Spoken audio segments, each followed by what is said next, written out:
Bien-aimés dans le Seigneur, Shalom. Nous nous retrouvons ce matin pour notre dernière méditation de la semaine. Nous sommes vendredi, nous méditons du lundi au vendredi. Et ce matin, le Seigneur nous conduit dans la lettre de Pierre, la première lettre de Pierre. 1 Pierre, chapitre 3, nous lirons du 10e au 12e verset. 1 Pierre, chapitre 3, 10 à 12. Voici ce que déclarent les Écritures.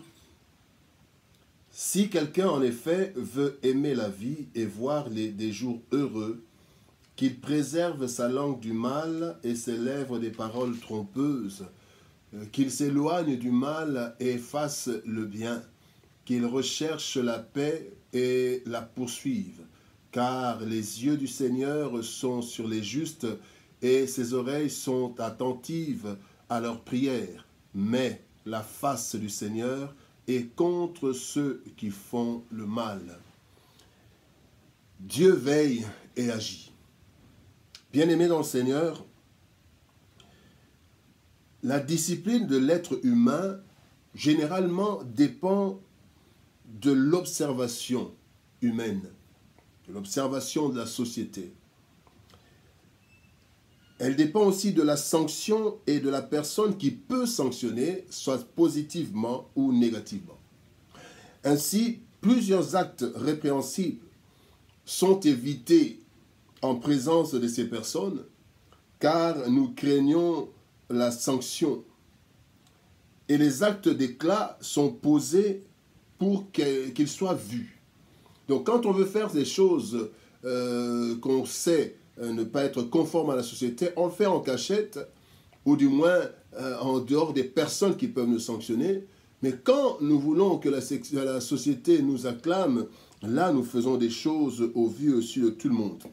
Les méfaits sont souvent faits en cachette, à l'abri des yeux, et les bienfaits au vu de tous. Ceci est le cas même dans nos assemblées, où les responsables sont respectés souvent quand ils sont là. Et ce n'est pas seulement ici, il y a quelque part dans la Bible où Paul est en train de dire aux disciples, à ses disciples dans une des églises, il leur dit de suivre la parole de Dieu encore plus quand il n'est pas là. Donc, cela veut dire que parfois on fait des choses quand les parents sont là, quand les parents ne sont pas là, on fait le contraire parfois. Alors dans ce texte que nous avons lu, le texte de Pierre, le Seigneur nous révèle une chose très importante, où il nous rappelle que nous ne devons jamais oublier, lorsque nous posons de bons comme de mauvais actes. Ce que le Seigneur nous dit ce matin, c'est que Dieu voit et il entend. Dieu voit et il entend. Ceci nous rappelle la parole de Dieu adressée à Israël, adressée à Moïse plutôt. Dans Exode chapitre 3, verset 7, Dieu dit, Yahweh dit à Moïse, « J'ai vu la souffrance de mon peuple qui est en Égypte, et j'ai entendu les cris que lui font pousser ses oppresseurs. Car je connais ses douleurs, voilà pourquoi. Je connais ses douleurs, voilà. » Alors, bien-aimés, voilà pourquoi dans ce texte que nous avons lu, Dieu parle. Il parle aux justes et aux méchants. Il parle aux hommes qui font le bien et aussi aux hommes qui font le mal. Aux justes, qu'est-ce qu'il dit? Aux justes, il dit, les yeux du Seigneur sont sur eux et ses oreilles entendent leurs prières. Il parle des justes et s'adresse et aux justes et aux méchants. Les méchants comme les justes doivent savoir que les yeux du Seigneur sont sur les justes et que ses oreilles entendent leurs prières. Bien aimé, ainsi, il y a trois choses que nous voulons relever. La première chose, sachons que Dieu voit tout et partout. Il voit tout et partout. Psaume 39, 139, verset 7, le psalmiste est en train de dire « Où irai-je loin de ta face? Où fuirai-je? Où irai-je loin de ton esprit? Où fuirai-je loin de ta face? » Le Seigneur voit tout et le Seigneur, il voit partout. La deuxième chose, Nous devons savoir que même si le monde nous ignore par injustice ou par oubli, Dieu n'est pas injuste pour nous oublier. Parce qu'il nous voit, il nous entend. Voilà comment il dit dans Galates chapitre 6, Hébreux plutôt chapitre 6 verset 10, il dit « Car Dieu n'est pas injuste pour oublier votre travail. Il n'est pas injuste pour oublier votre travail et l'amour que vous avez montré pour son nom, ayant rendu et rendant encore des services aux saints. » Et donc ici, nous voyons que tout ce que nous faisons, même en cachette, Dieu voit. Les bonnes actions en cachette que les gens ne voient pas. Vous savez, dans le livre de Samuel, 1 Samuel chapitre 16, verset 7, Dieu dit à Samuel, il dit, « L'homme regarde à ceux qui frappent les yeux, mais l'Éternel regarde au cœur. » Bien-aimés, le monde peut ne pas vous acclamer. Vous n'avez pas besoin que le monde vous acclame. Dieu voit, Dieu entend, et c'est lui qui est notre rémunérateur. Il le voit, il entend, et quand nous prions, il reçoit notre prière et il tient compte de nos actes, de ce que nous avons aussi fait. Il se rend compte que nous avons fait. Il y a dans Ézéchias, un roi, au temps d'Israël, Ézéchias, un roi, le Seigneur lui dit qu'il allait mourir. Le Seigneur lui dit de se préparer parce qu'il allait mourir. Et la Bible dit que Ézéchias est entré dans sa maison, il a prié, il a dit, la première chose qu'Ézéchias a dit, « Seigneur, souviens-toi que j'ai toujours marché dans l'intégrité. » Parce que Ézéchias était conscient que Dieu voyait. Bien aimé, quand nous marchons dans l'intégrité, Dieu voit. Et quand nous prions, Dieu entend. Il sait ce que nous sommes en train de dire. La troisième chose, les yeux du Seigneur sont sur le juste et les oreilles entendent leurs prières. La troisième chose, ne nous lassons pas de faire le bien. Ce n'est pas parce que le monde nous sanctionne négativement, même quand nous faisons le bien. Parfois même, dans certaines de nos sociétés, quand vous faites le mal, si vous faites le bien, c'est là que vous êtes sanctionné négativement. Et quand vous faites le mal, vous êtes sanctionné positivement. Et là, la Bible dit dans Galates chapitre 6, verset 9, « Ne nous lassons pas de faire le bien, car nous moissonnerons au temps convenable si nous ne nous relâchons pas. » Bien-aimés, nous ne nous relâchons pas. Faisons le bien, faisons-le encore. Faisons-le même si le monde ne considère pas cela. Sachons que Dieu nous voit et Dieu considère ce que nous sommes en train de faire. Et quand nous prions, même si le monde nous ignore, même quand nous demandons des choses au monde, aux hommes, mais ils refusent, quand nous prions, dans notre cœur même, Dieu entend nos prières. Et quand la Bible dit « entend nos prières », c'est que il parle aussi d'exaucement. Entendre la prière, ce n'est pas seulement écouter. Non, il écoute, il entend. Donc quand il entend, il agit. Et maintenant, Dieu s'est adressé aux justes, mais Dieu s'adresse aussi aux méchants.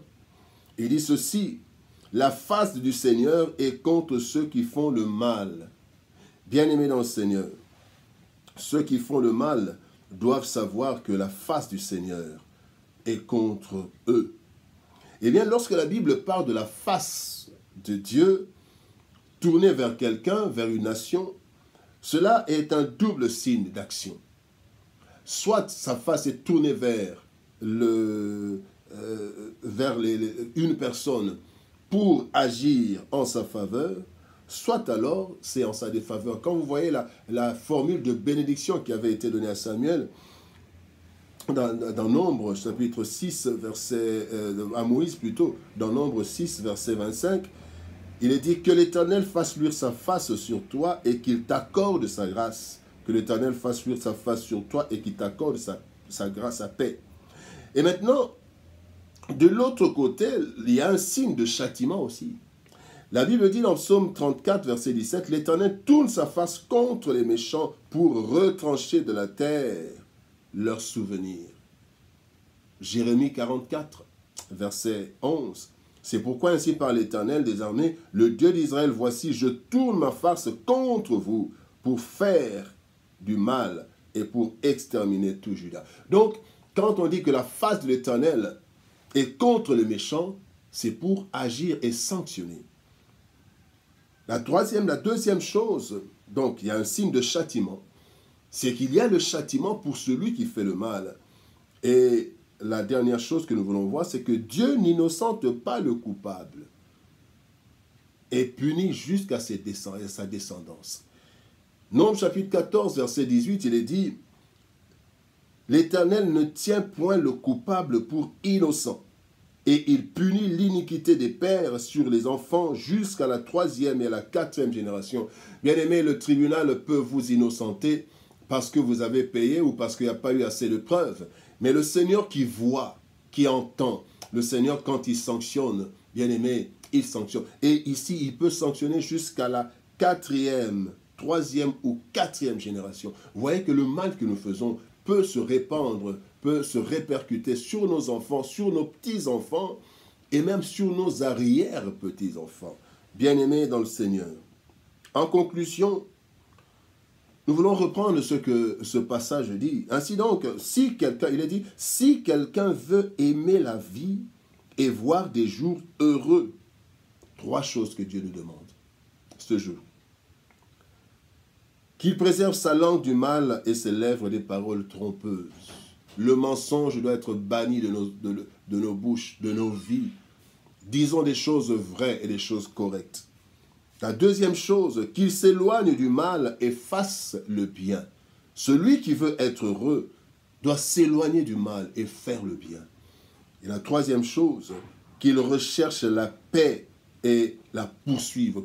Rechercher la paix, la poursuivre. Nous avons parlé dernièrement de la paix il y a 2 jours. Rechercher la paix avec Dieu, rechercher la paix intérieure, rechercher la paix avec les autres. Bien-aimés, aussi comme Pierre dit dans 1 Pierre chapitre 3, toujours, mais au verset 9, il dit « Ne rendons point mal pour mal ou injure pour injure. Bénissons au contraire, car c'est à cela que nous avons été appelés, afin d'hériter la bénédiction. » Bien-aimés dans le Seigneur, les yeux de l'Éternel sont sur les justes et sur les méchants, pour bénir le juste et châtier le méchant. Ainsi, si nous voulons être heureux, pratiquons le bien de façon visible ou cachée, car Dieu voit même ce que les hommes ne voient pas, et il est juste pour bénir le juste et châtier le méchant.